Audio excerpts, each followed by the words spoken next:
So welcome everyone. I'm so delighted that you joined us today. It looks like we have 28 participants, which is quite beautiful. I want to begin with telling you a little bit about World Interfaith Harmony Week and to let you know that we have been honoring this observance since its beginning.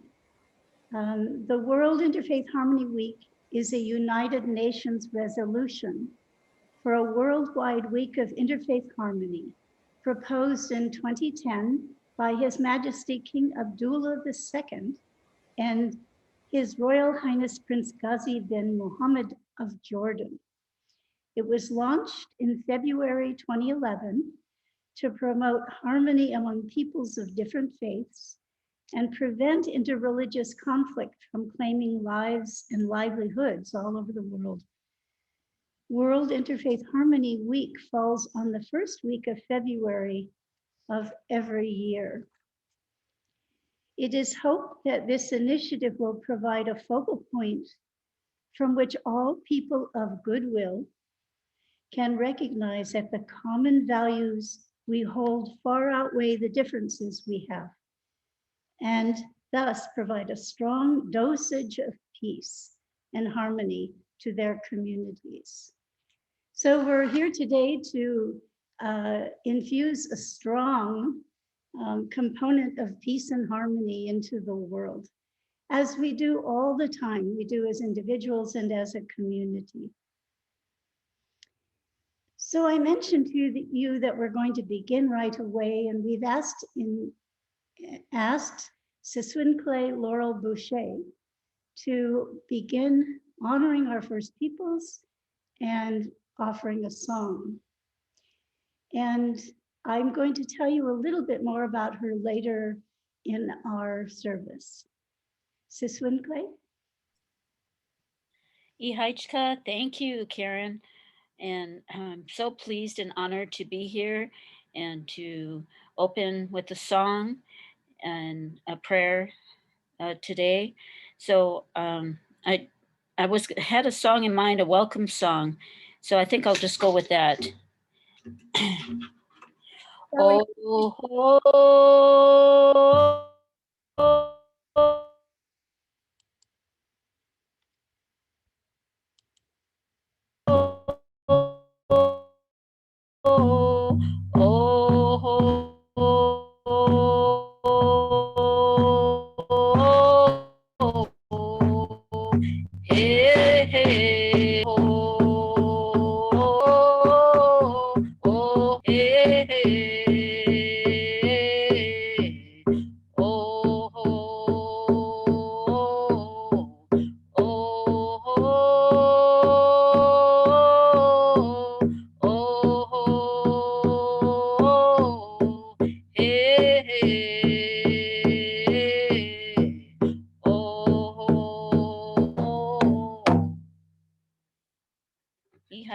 Thank you very much, honorable people. Siam, Mostimos. Thank you for being here. This is our sign language for welcome and thank you. And so honored to be here and wanted to acknowledge and honor the Duwamish people where our interfaith sanctuary stands is there on the land of the Duwapsh, and also all the neighboring tribes recognized and unrecognized by the government, like to honor and acknowledge our first people from the lands and where we live right here in our beautiful Northwest Coast. And I just thank you each and every one for being here. Oh, I'd like to just do one more little song, and because I had promised to do a water blessing song. This is a very important area of our world, this area of our Northwest Coast. It's a Northwest Passage, it's known as. So much trade and things happened, and that's how it became that known as that. But our people, we always traveled by canoe in this area, and the waters had so much importance. Of course, water is life, but also here This also meant travel, it meant so much to our people, food, everything.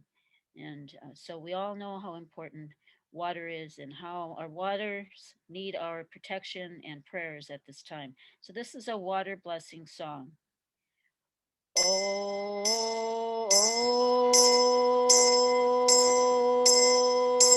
oh,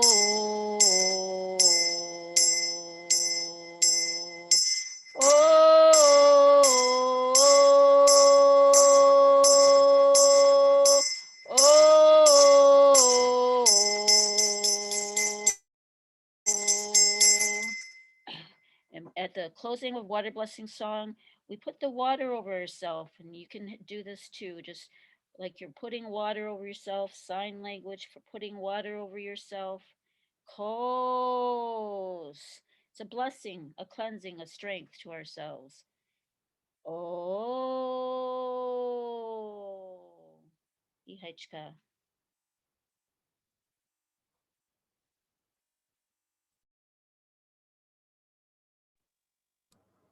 Thank you so much, SiSwinKlae.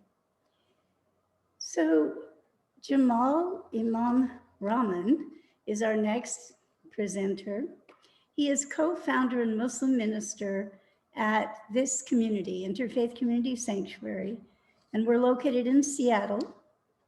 He's also adjunct faculty at Seattle University and current president of Northwest Interfaith.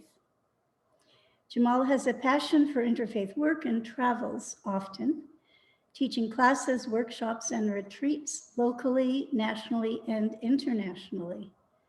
His books include Spiritual Gems of Islam, The Fragrance of Faith, Sacred Laughter of the Sufis, and more. Thank you so much, Jamal. Thank you so much, Reverend Karen. What a joy, honor it is to be here. I'm on a limited time frame. I have my watch on this side and a few notes on this side. So I will be careful to be succinct and end in time. So when I think of World Interfaith Harmony Week, I love images, I love metaphors. I think of that wonderful imagery by Rumi who says, the branches of the tree, they sway differently in the wind, but they're all connected at the roots. And I love the poetry of Ibn Arabi, the wonderful Sufi master, who says that, whose poetry is, my heart has become capable of every form. It's a pasture for gazelles. It's the tablet of the Torah. It's the convent for Christian monks. It is a temple for idols. It is the place of pilgrimage for Muslims. My religion is love, and wherever the love caravan turns, I go in that direction. So today I want to just say a few words about what have I learned about interfaith ever since my hair was black, ever since I've been with Interfaith Community Sanctuary, worked with the Interfaith Amigos. So just a few brief points. The first one is that religion is not meant to be about a debate, about subtle theological discussions. It's really meant to be lived. You know, the saying is by Sufi teachers, we talk about religion, we debate about religion, we fight about religion, we even kill for religion, do everything but live it. And the Islamic mystics say, here's a metaphor. When we get into unnecessary discussions, it's like a bird that ties a snare or a knot around its leg and then unties it. And does it again by making the snare and the knot more complex and unties it. Makes it even more complex and unties it to show off its strange skill, forgetting the point is to escape. The masters say how we forget the joy, the beauty, the bliss of sailing in the mountain air.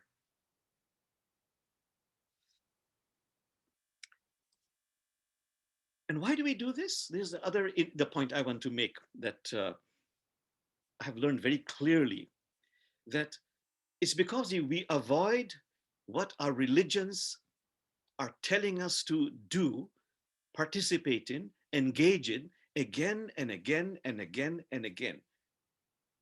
Two things the religions tell us, something we avoid. The one is we simply have to do the inner inconvenient work.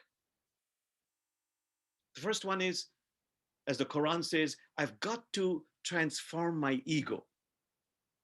And I love the saying, do the work, Jamal, of transforming the ego from a commanding master into a personal assistant.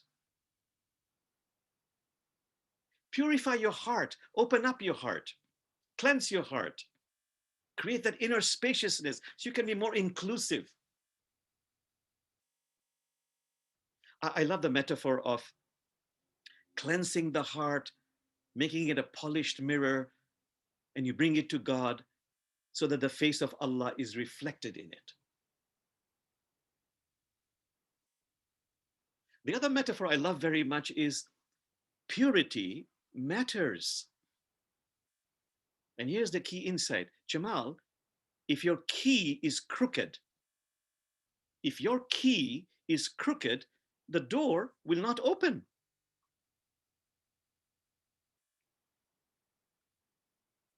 So transforming the ego, opening up the heart, and the traditions say, Jamal, be of service. That's why you are here.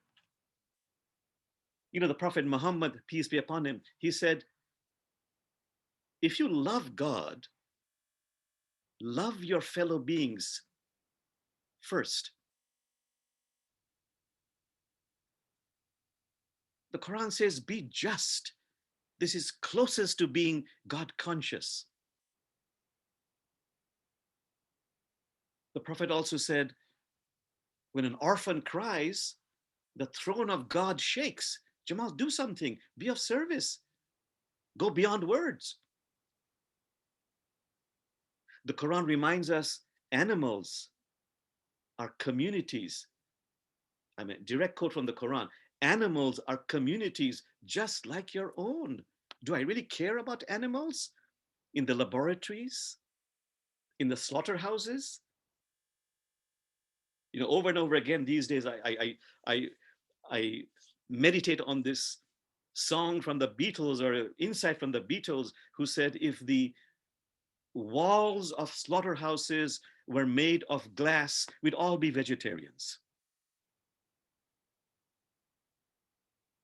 Then about service, the Prophet Muhammad said, the earth is like your mother. Honor her, protect her. Am I taking all those steps to reduce my carbon footprint and also reduce my greed, my selfishness?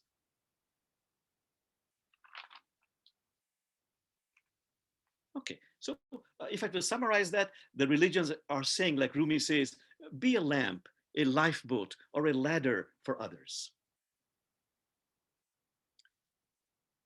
What else have I learned in these 25 years about interfaith?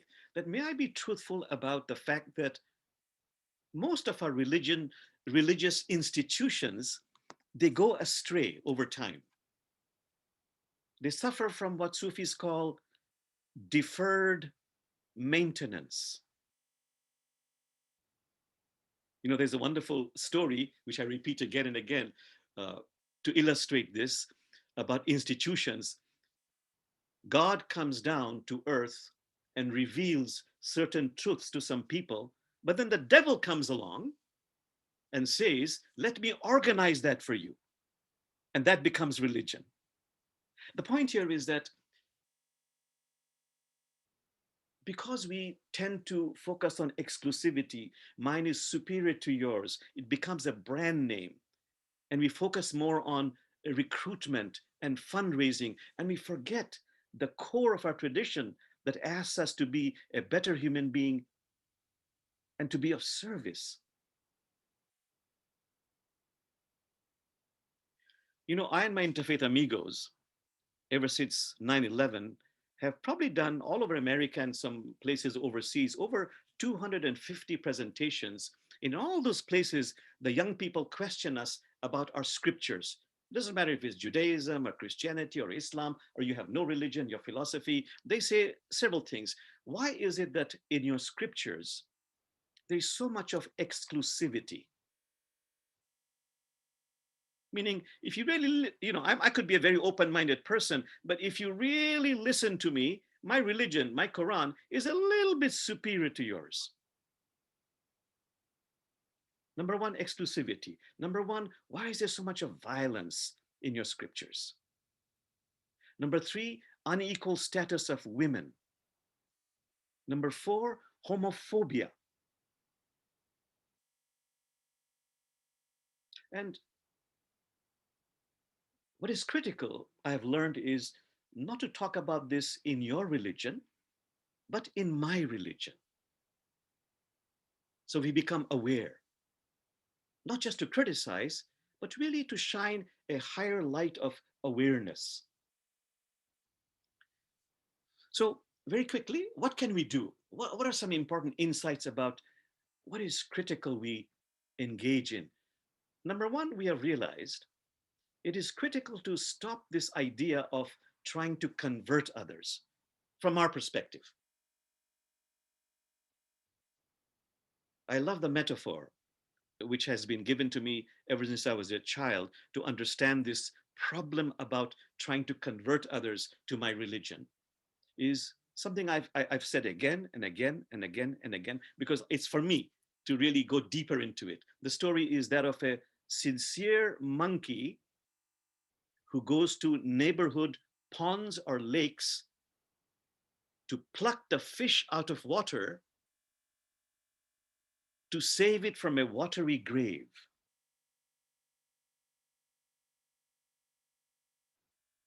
I might be sincere, but my sincerity requires greater awareness. Okay, that's one. What else can I do? To begin to understand that my scriptures might be divine. But as Gandhi said, your scriptures might be divine, but understand that the mind is less than divine. When that mind, which is less than divine, touches a divine verse, the understanding could be less than divine. May I realize, and this for me is a very critical point, that every holy book has two kinds of verses, particular and universal. Particular verses are in desperate need of historical and textual context. Universal verses are timeless, placeless, and filled with wisdom. The problem is, if I take a particular verse and advocate that as a universal verse, or I take a particular verse from your tradition and compare that to universal verse from my tradition. You see, in matters of scripture, which we call divine, we cannot use whiteout. We cannot engage in what is called holy amnesia. But what we can do is shine a higher light of awareness on difficult verses, rather than go through torturous attempts to, in a convoluted way, to explain and justify. They are difficult verses. And we have to shine a higher light, reframe them, so that every verse really does what it's meant to do, to give us hope, inspiration, and it has to serve the common good.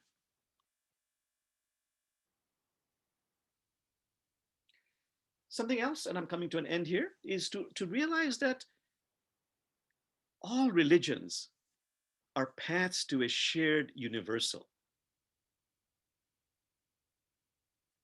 I'm a Muslim, but if I'm open to the beauty and wisdom of other traditions, this waters my Islamic roots, makes me a better Muslim and a more complete and developed human being, which is why we say interfaith is not about conversion. It is about completion, becoming a more complete, developed human being. And lastly, I want to say that in the 21st century, it is critical that we honor the joy, the beauty, the power of diversity.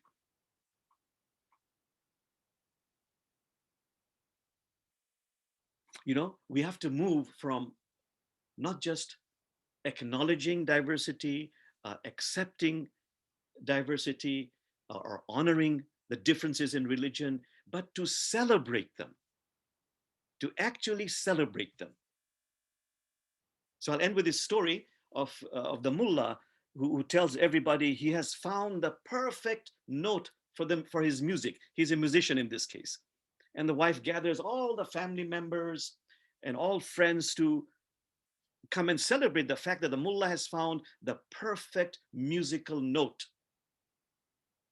What does the mullah do as the people gather? He ceremoniously puts the violin against his chin. He begins to play a note, but he continues with the note, playing it again and again and again and again and again. And the guests, they begin to squirm, and the wife finally says, beloved husband, why don't you play some other notes? He says, you don't understand. Everybody is looking for the perfect note, but I have found the perfect note. Meaning the perfect note, the perfect religion, perfect culture, perfect race, and the only one can be very, very boring.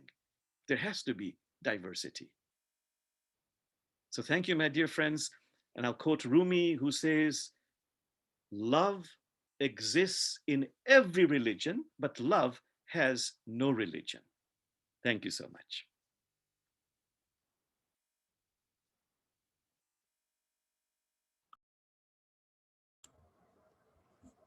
Thank you so much, Jamal. Enjoy your other service. Jamal's heading for another spiritual community and offering the message for that community. So as you probably perceived in Jamal's talk, that he touched upon our spiritual discernment for our year, which is the way of service engaging with the world. And this whole year, we're focusing on ways that we can be of service. And for the month of February, we're actually looking at the virtue of courage. And so our guest presenters today, I've asked them to speak about their interfaith courage, whatever that means. So that is happening in addition to us honoring this day of World Interfaith Harmony Week, which they have extended to a full month, by the way. It's not just a week anymore. And we know it's really every day that we focus ourselves on World Interfaith Harmony. So I'd like to introduce our next guest presenter, Rabbi Anson Laytner, who is a personal friend of mine. He may not say the same thing, but he has been like a mentor for me for many years of my interfaith work. And I could go into that, but I will read his bio because that has an end. And I would never end. So Rabbi Anson Laytner is a happily retired rabbi. He lives in Seattle, and he had a career in nonprofit and academic settings focused on fostering positive interfaith and interethnic relations for the betterment of the community. He is the past president of the Sino-Judaic Institute and editor of its journal Points East. He is also past president of Northwest Interfaith and has long been active in local interfaith affairs.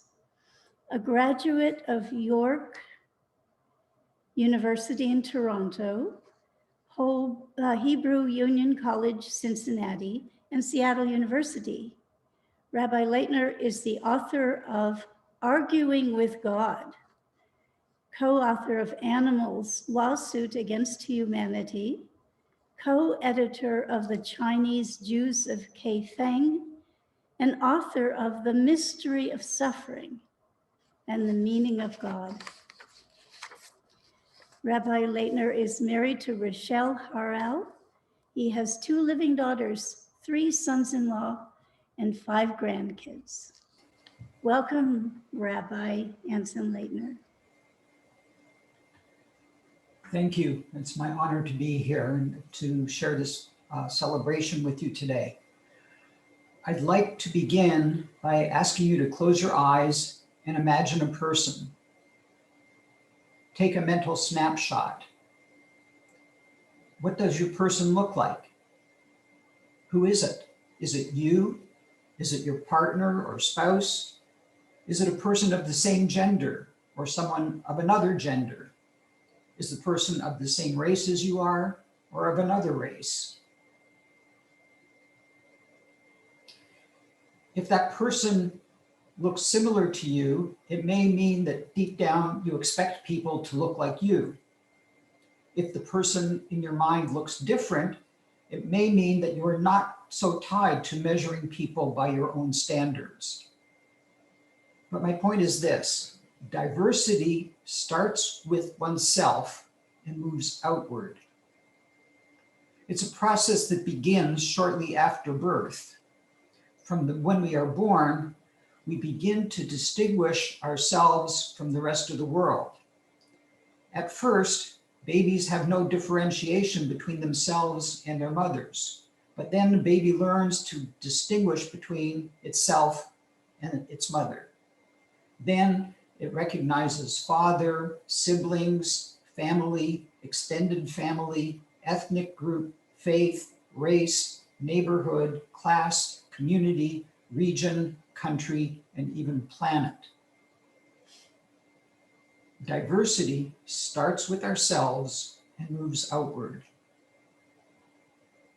Let's do another quick mental exercise. Imagine yourself naked. Thank goodness we're all on Zoom and we can only see ourselves from our heads up. Now, if we were visited by a green ectoplasmic Martian, that Martian would be hard-pressed to see significant differences among members of our 4-limbed, upright-standing, carbon-based species. Once you take off a person's clothes, then regardless of gender or race or country of origin, we all look pretty much the same. It's how we enter the world and how we leave it. Now, if we go back to our naked person and go in a level, then we are even more basically the same, because bones and muscle and organs are all just that, bones and muscles and organs.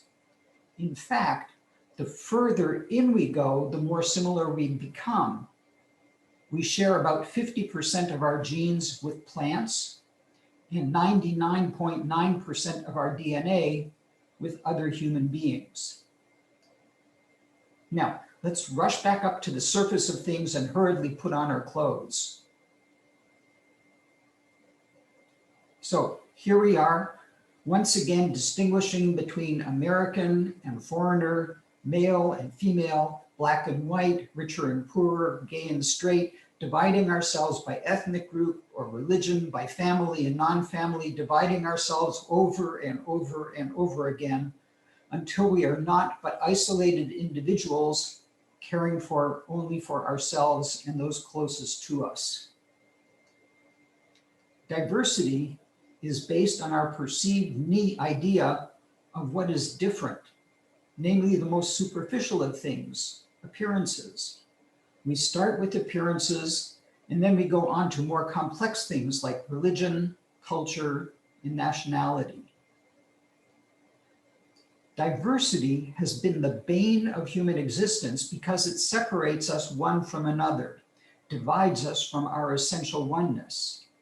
And when we do divide ourselves into one category or another, we often end up fearing that part of someone else that we see as the other. This is the unhealthy form of diversity, and it can lead to prejudice, bigotry, overt discrimination, hatred, and ultimately even murder and genocide. The rabbis of old taught that God chose to create humanity from a single pair of people so that no one could say, my ancestors are better than your ancestors. Nice try, God, but you didn't count on human nature. But what would happen if we chose not to dwell in the world of appearances? I'd like you to try and imagine that. Imagine a fear of diversity. Instead of a fear of diversity, imagine a joyous embrace of diversity. A joyous embrace of diversity means, paradoxically, it begins with an appreciation of our sameness. Beneath the superficialities of skin color, gender, bone structure, clothes and customs and language and sexual orientation, we all share the same kinds of hopes and fears, dreams and aspirations. If you realize that, bottom line, we are one and the same, then you won't fear that which is different from you. You will celebrate it. And you will see it as a sacred challenge to overcome as you make a real human connection with someone who is superficially different from yourself. And once that connection is made, you can take delight, joyous delight, in seeing how we each dress the naked human condition in different colors and styles of gender, spirit, culture, faith, and country. We are one, so let's celebrate that, and let's build on that.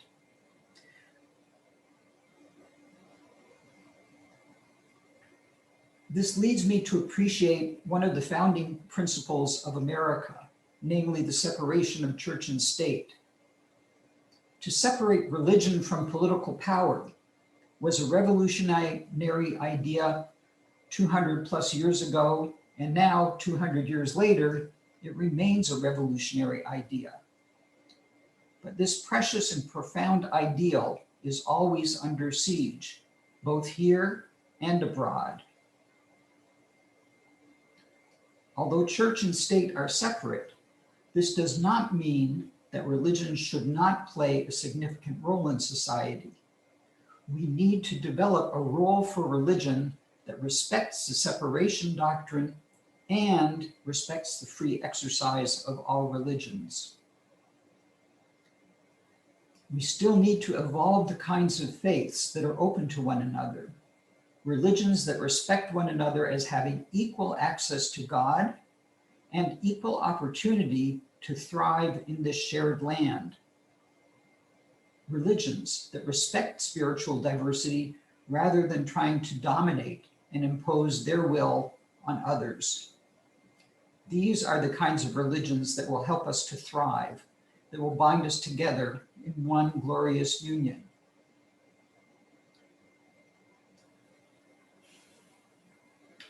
Unfortunately, there is a tendency by many people to dismiss religion as irrelevant and divisive. Religions lead to conflict, they say, or all people do is want to talk, talk, talk. And they're right. We need to demonstrate a different way. We must develop a role for people of faith to employ their traditions and loving values for the betterment of our society and our world. If you embrace diversity rather than fear it, you will stand up for other kinds of people. Fearful people watch out only for their own kind, but loving people will understand that protecting the rights of others is also the best way to protect their own rights. I have learned from my studies that every religion has its own version of the Golden Rule.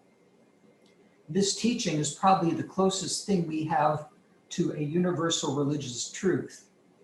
Our challenge is to implement them in concrete ways, however they are expressed.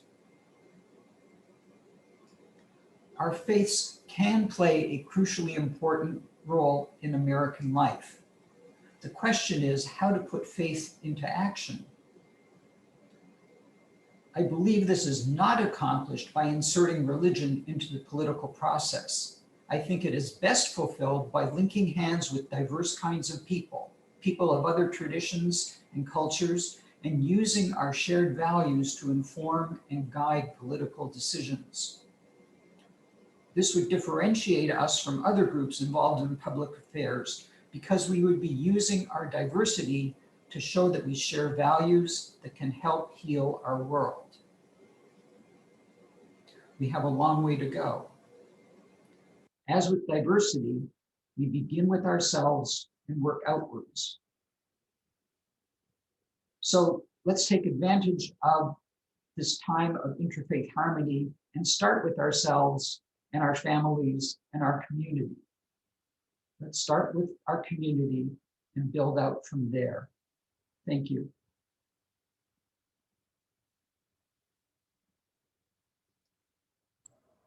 Thank you so much, Rabbi Anson. It was delightful to have you join us again and to share with us such deep wisdom. Thank you. My pleasure. So our next presenter is Bahiyya Ann Holmes Redding. She is a minister, author, teacher, and has a PhD in the New Testament. She's a singer and spiritual director. She presents locally, nationally, and internationally, both Christian and Muslim since 2006. Ann is founder of the Abrahamic Reunion West, a nonprofit committed to healing of the global dysfunction of the Abrahamic family of faith. She is co-author with Jamal Rahman and Kathleen Schmidt-Elias of Out of Darkness into Light, Spiritual Guidance in the Quran with Reflections from Jewish and Christian Sources. Please welcome Bahiyya Ann Holmes Redding.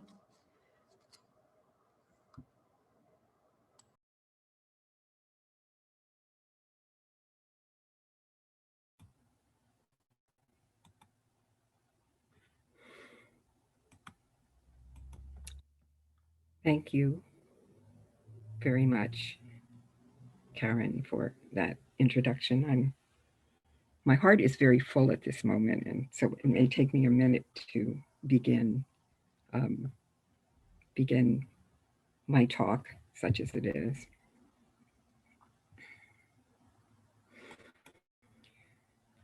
I first would like to bring greetings of grace and peace to act as a channel of grace and peace, a channel that's receiving the grace and peace that we who are gathered here on the screen are bringing to one another. And I bring it in acknowledgement of the one whose names are many, the oneness that is our reality, the reality of our existence, a reality that is manifest in the many. I also want to acknowledge at the outset that we on the screen, we go back. We go back.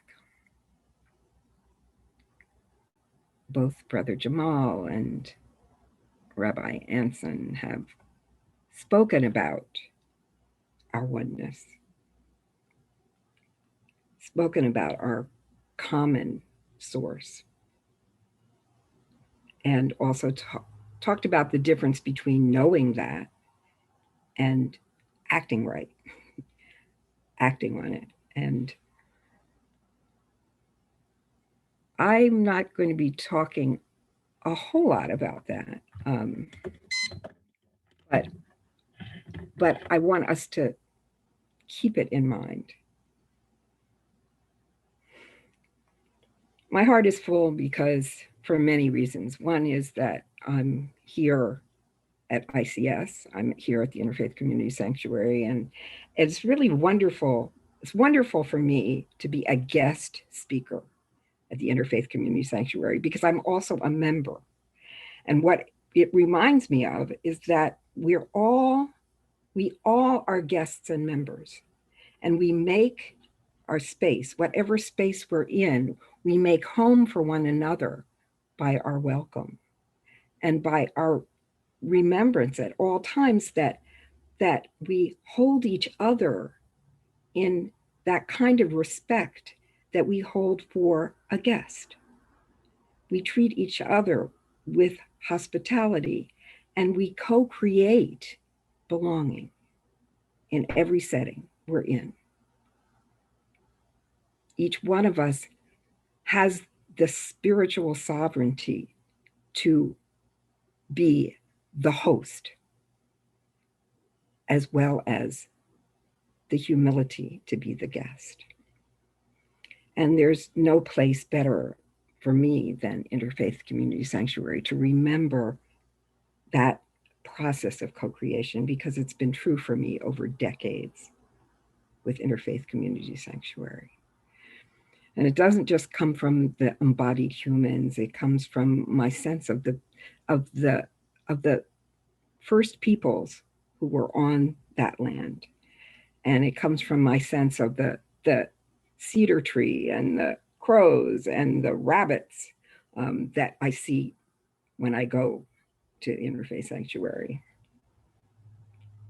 It comes from the sense of the stream that runs beneath the building and the crystal that is, I'm told, underneath it as well.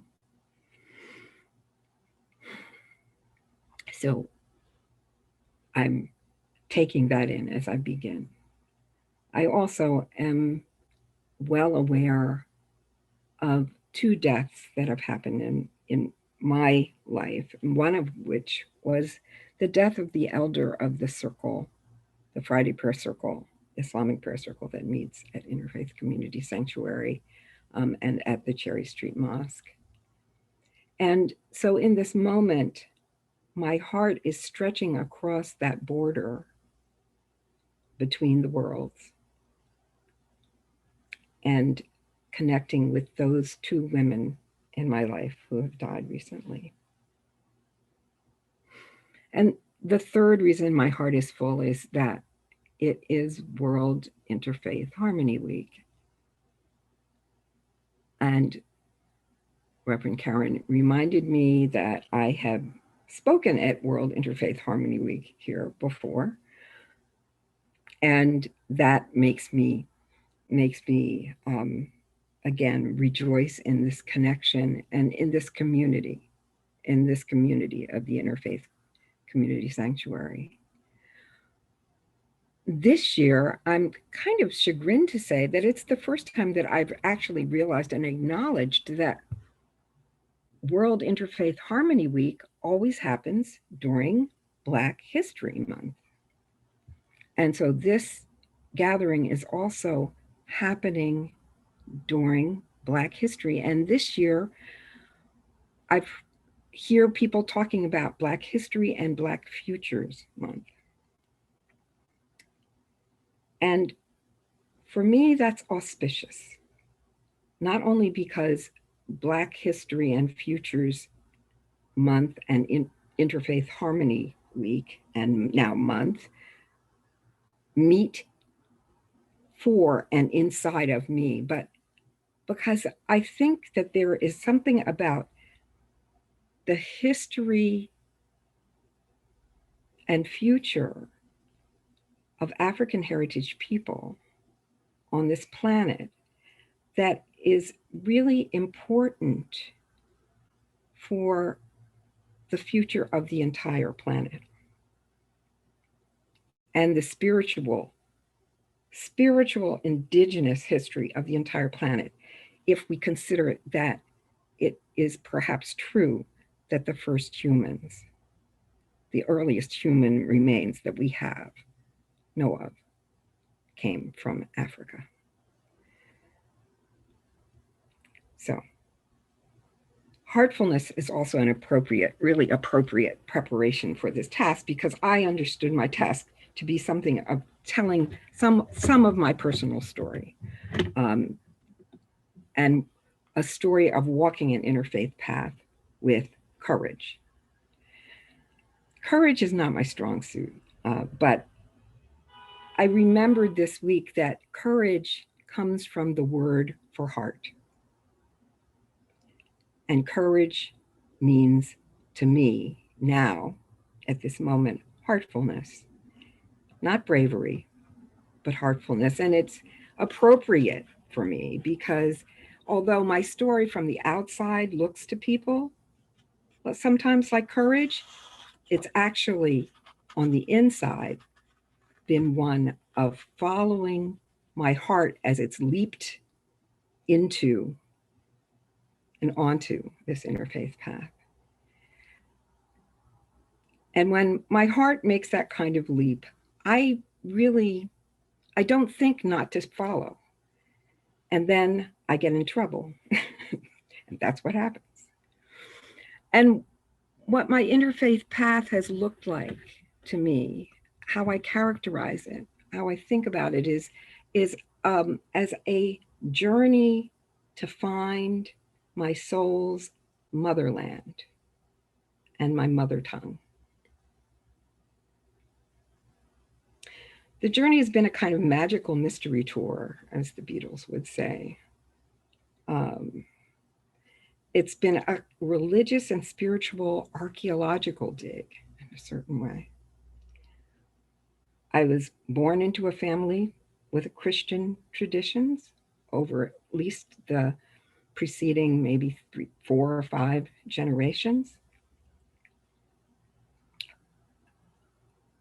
And that's where I started the dig. And then in 2006, when Islam converged with my Christian faith and practice, I went down another level. And as I went down to that level, I found traces of my Christian folks there at the Islamic level. And I didn't leave my Christianity behind. So I took my Christian people with me as I went into Islam. And then Islam is, while I was in Islam, I began to make more and more connections with my indigenous folks. First, my indigenous folks from this continent, and through the indigenous folks, the welcome of indigenous folks from this continent, I made more connections with my indigenous folks from Africa, hence to my motherland in that kind of progression.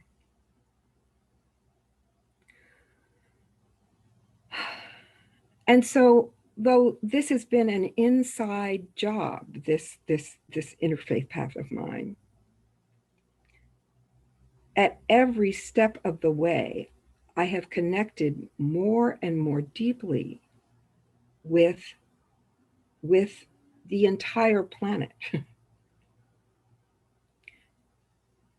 And I walked into rooms and found this grace of welcome again. And I've heard the words, sometimes literally, "You're one of us, aren't you?" The impact of that acknowledgement has counteracted some of the less pleasant consequences of my interfaith walking. The most dramatic of which was being defrocked from the Episcopal priesthood because of my embrace of Islam. But the acknowledgement and the grace of the welcome and the sense of connectedness has reinforced over and over again that there are no people who are not my people. No matter what kind of mischief and mayhem and misery my peeps have caused one another. My various groups of people have caused one another.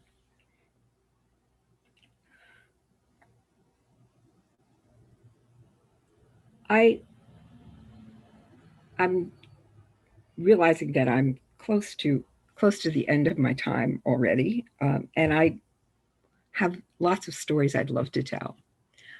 But I think I will tell just one story and close there. I talked about being on a search to find my mother tongue, my motherland. And we've heard already that the truth that we all come into this world in the same way. We all come into this world through the body of a woman. And so this journey I've been on has taken me from my actual biological mother to an embrace of the mother of all, and the power of what we call the feminine in the sacred realm.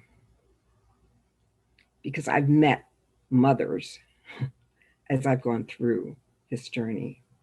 But I'll just talk about the mother I started with, because it was only in retrospect, after I became a Muslim, that I began to understand that she actually started me on this path.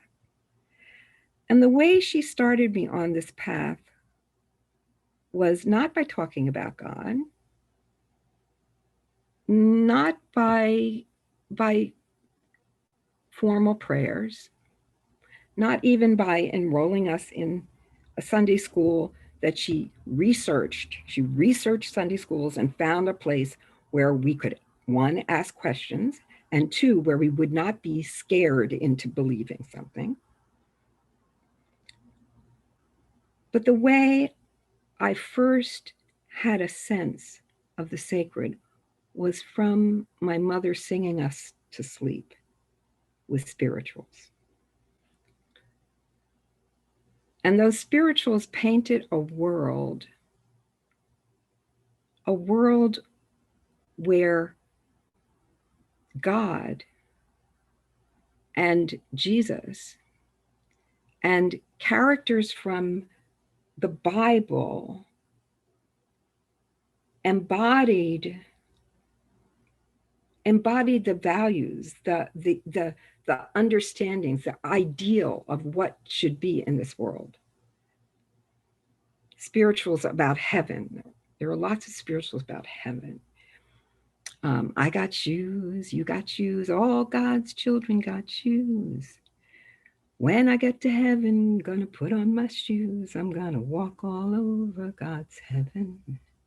Heaven, heaven. Everybody talking about heaven ain't going there. Heaven, heaven. Gonna walk all over God's heaven.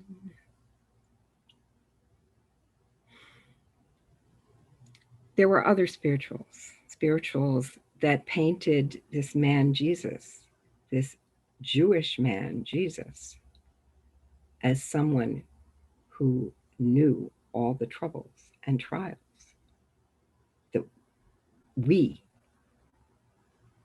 that I see. And that this Jesus, though people didn't recognize Jesus was connected to God, was connected to God. And though Jesus suffered, that wasn't the last word.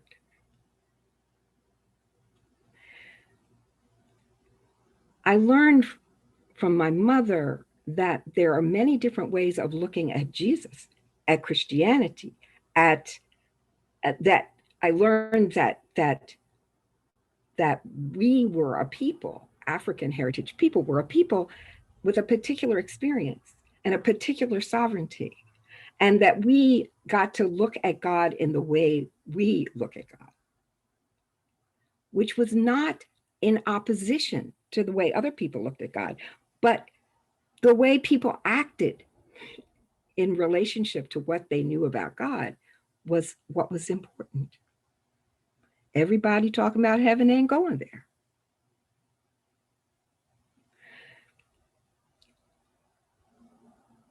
And I learned that we could co-create. No matter what we went through, we had the sovereignty to co-create. and this is something I learned from my indigenous folks on this continent, we co-create welcome.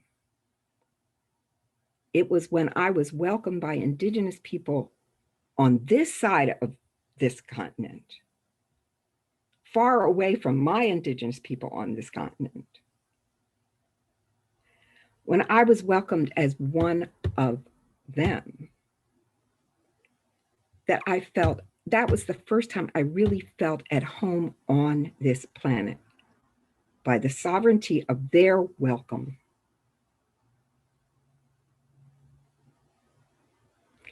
So I'm going to end by saying that the beauty of a place like the Interfaith Community Sanctuary, the beauty of a perspective, of this interfaith perspective, has to do with that finding that we are at home. We are all at home together. We've been given this home together. We get to make it home for one another together. And the teachings and the examples that we have from our respective and our shared common traditions are the medicine. We have all the medicine we need to co-create a future, not just for African heritage people, but for the entire planet together. And thank you. Thank you.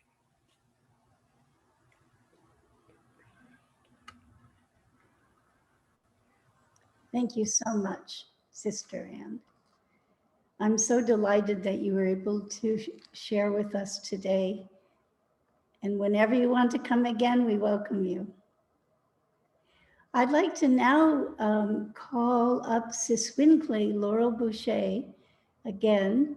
I'm going to speak a little bit about her, and she's going to share with us again. She is a leader and facilitator of the SiSwinKlae medicine circles and ceremonies. SiSwinKlae has been a practitioner of SiSwinKlae medicine for over 30 years. SiSwinKlae is of Ojibwa, Dakota, Winnebago, Irish descent, and customarily adopted into the Tulalip family. SiSwinKlae began training in the customs and traditions of the Coast Salish peoples and spiritual practice of SiSwinKlae in 1984. There has been a period of approximately 20 years of immersion into the training and practice of Coast Salish SiSwinKlae spirituality that included much travel and direct training from different elders and teachers. SiSwinKlae shares the knowledge that has been shared with her. She shares this with all those of open heart and open mind and willingness to learn the ways of the first peoples of our beautiful Coast Salish region. SiSwinKlae offers sharing and learning through SiSwinKlae medicine circles offered through the sanctuary, and also she offers different kinds of ceremonies. Thank you, SiSwinKlae. Thank you, SiSwinKlae, for coming today and sharing with us. We value you. She's been a member of our community for over 20 years. Ihaichka Sitiam for that introduction. And oh my goodness, what an honor to be here and an honor to hear the beautiful and medicinal words of those who have spoken before. So thankful to be here. Ihaichka is thank you in a ceremonial way, Ihaichka, honorable way. I'd like to start off by singing a song. Let's see. This song that I'd like to sing for you and you're sure welcome to join in the singing from where you're at, is a song it's an old medicine song that's also shared by the Indian Shaker Church. 1910 Indian Shaker Church is also one of my practices, and it's a practice, a spiritual practice that's exclusive here to the Northwest Coast. Goes down all the way down to Hoopa in California and all along the coastal areas of Oregon, Washington, and up in Canada, also Vancouver Island, different places. So, anyway, I'd like to start off by singing this song. And it's been translated into English, so I will sing a verse in the English. And then we often sing in the melody. And when we do that, it's to be inclusive, so everybody can sing. We can all speak different languages, and yet everybody can sing the song when we sing in the melody. That's a very ancient practice, and it's still valuable today, still works today. Thank you, God, for the healing. Thank you, God, for the healing. Give us strength to heal. Give us strength to heal. Oh, oh,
Ihajka.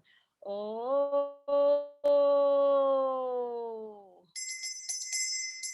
This sign language I'm using, and you're sure welcome to join in, is we're taking our message from our heart, sending it up to the Creator, Si Celsiam, Akwi Ha Chabad, Ha Ha Shaksiab.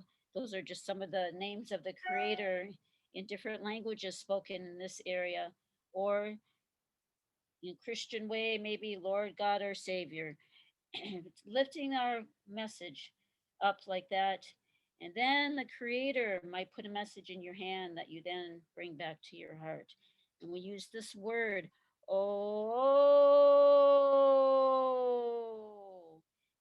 That's an ancient word from the whale people.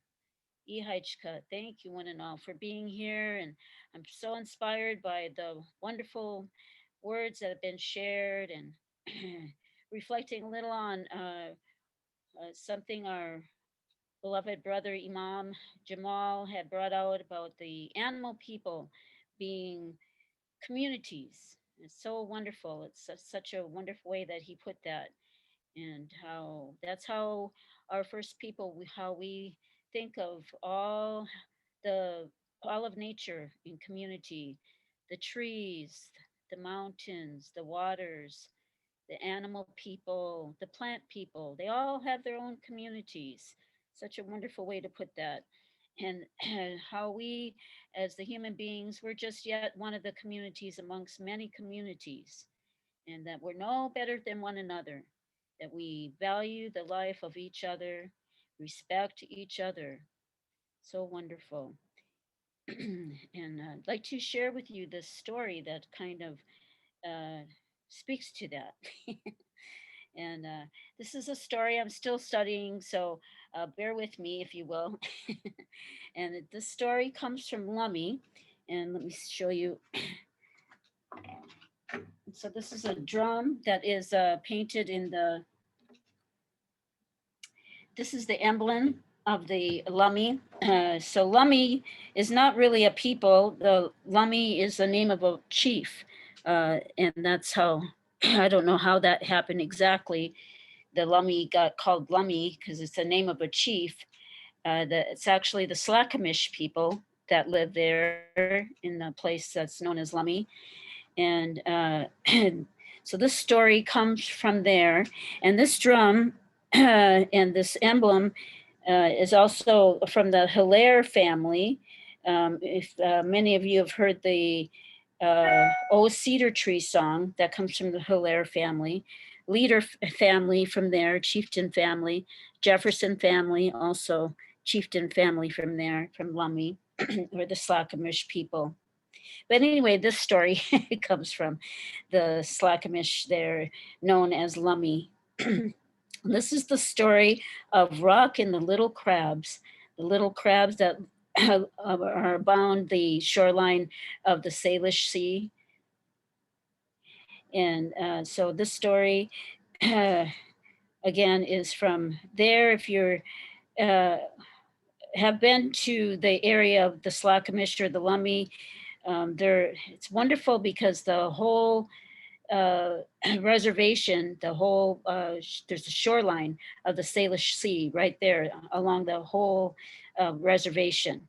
And so this really the story is, if you can imagine that, if you haven't been to an area where there's just rocks and everything, that's how the shoreline can be here, very rocky.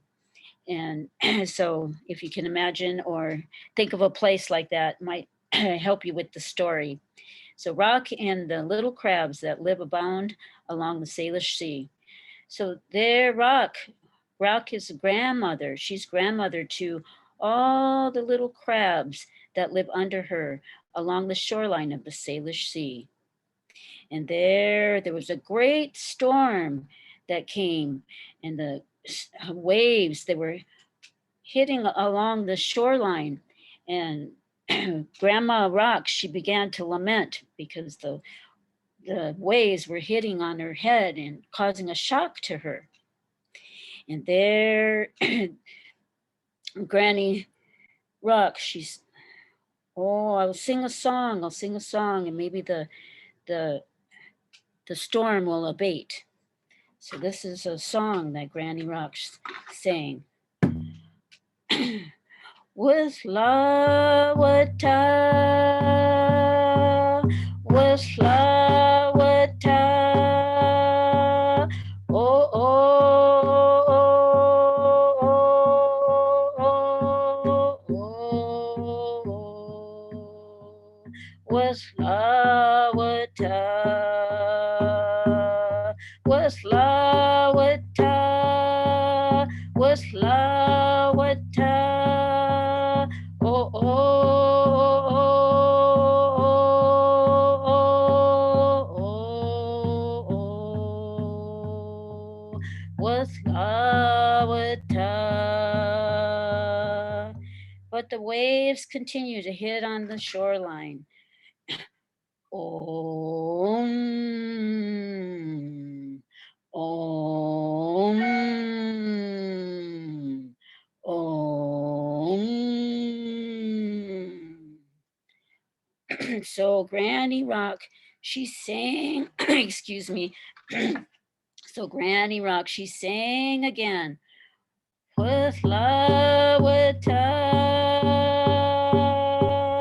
with Lawata, with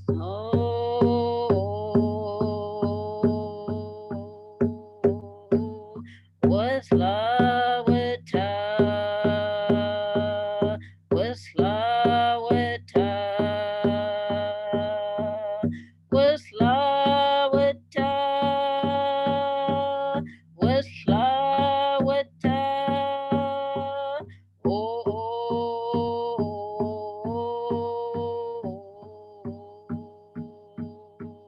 with Lawata, with Lawata.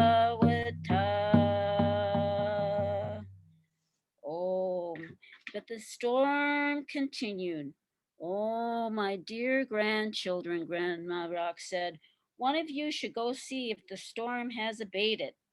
So the oldest of all the little crabs climbing up Grandma Rock and got about halfway up, and a wave came, and there the little crab went tumbling back down under Granny Rock.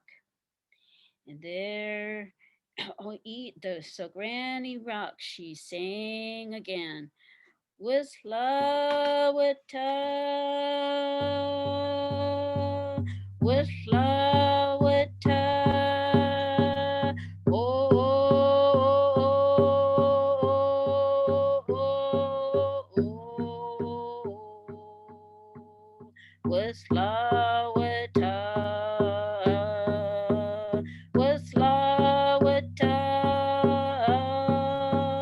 whistla, witta. Oh, oh, oh, oh.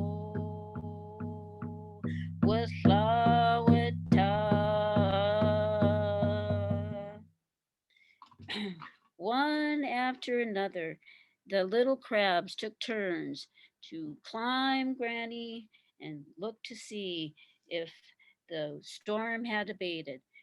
Each time a wave would come and the little crab would go tumbling under Grandma Rock. There got to the last little crab, and it was the littlest of all the little crabs. And it was that little crab's turn, and it climbed Granny Rock, and there, lo and behold, it got to the very top of Granny Rock and looked out, and there the sea had become calm. The sun was shining. It was a beautiful day. There, the little crab told the Granny, it's a beautiful day, Granny. It's a wonderful day. It's calm and beautiful. The sun is shining. So all the little crabs, they came out from under Granny Rock, climbed to the top. When they got to the top of Granny Rock, they could see all the dry sand floating on the sea. And they all became very happy about the beautiful and calm day it had become. And they all began to mock the waves. Vroom, vroom, vroom. Dear choice, that's all there is to that story. Oh.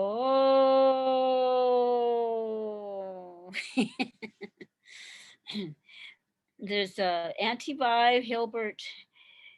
She would always tell people the stories are symbolic, so you can understand the story, each person at your own level of understanding. And so how we felt to share this story today because it's about community and maybe a community that we don't, on a daily basis, don't think about little communities that live there under a Granny Rock.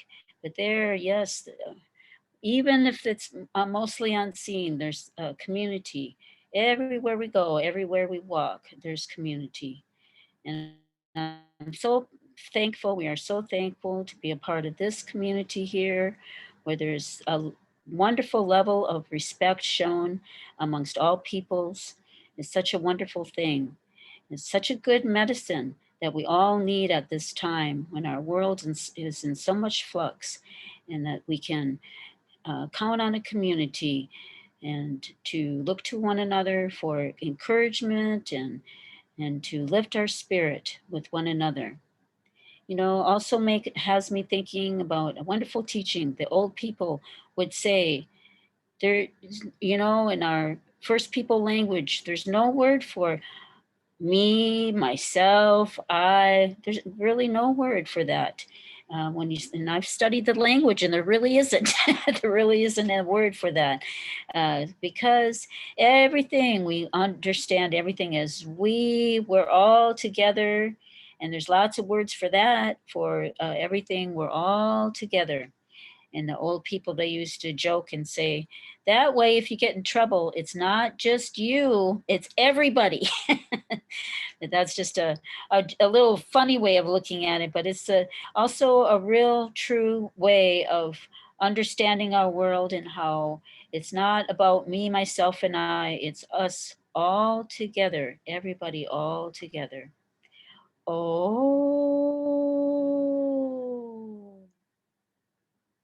And I wanted to, I'm trying to, I have to get used to wearing reading glasses. It's been like a year, but I'm still not, still not used to wearing reading glasses. But I just wanted to bring out that I'm so thankful to our interfaith community sanctuary and the many years that we have met there in medicine, and now through the Zoom meeting together. And the interfaith has hosted our medicine circles there for many years. And during that time, we had many beautiful elders that had been a part of our circle and medicine people. And Auntie Vi Hilbert, Takshablu, she was one that came to the medicine circles there. Uh, Plush Waptus, Arnold Tro, wonderful person, and different people anyway that have crossed over to the other side. There's a wonderful um, priest, though, I wanted to bring out, and this is a book that he wrote.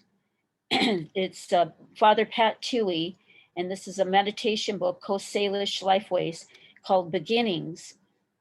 And I don't mean to advertise, but I don't know, I felt called to just talk a little bit about Father Pat Toohey. He was the Catholic priest there at Swinomish Reservation for many years. And that's when I got to know him. And he's just such a wonderful person. And I hope that sometime that we might get him to be a part of our service here at Interfaith. And he right now has moved from Swinomish, where he lived for many years, and hosts the Catholic services down at the Chief Seattle Club of Seattle. And I believe Ray Williams also does wonderful work down there. And I've been invited, I just have never made it. And but anyway, I'm just so pleased to be here today, and for each and every one of you to take time out of whatever is going on in your life to be here. And I'd like to close at this time with a water blessing song. And why we're doing this water blessing song in the beginning and the closing as a way of praying for the water. Is also part of our tradition in Sisiwas to open with a water blessing song, close with a water blessing song, to always remember about how water is life, and to always, and this is such an amazing area in which we live. We're literally walking on water in most of the area of Washington State. The land is on top of water. And so we always are aware of the water and the water beings and the spirit of water and how important the water is. So, and it's also a prayer. So when we sing the song, we'll sing the song, and then we'll use the sign language to put the water over ourselves.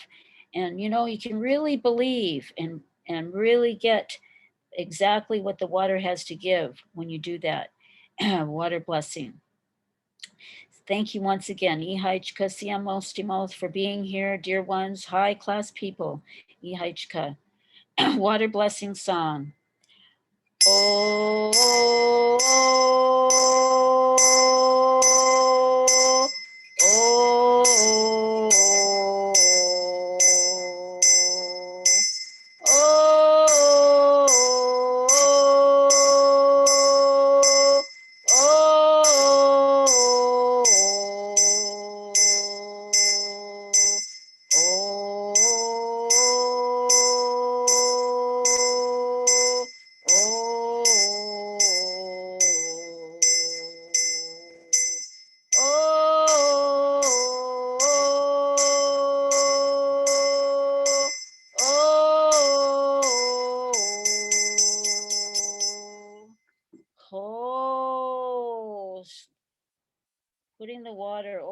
ourselves as a blessing, a strength, a cleansing, a help in any way we need that at this time.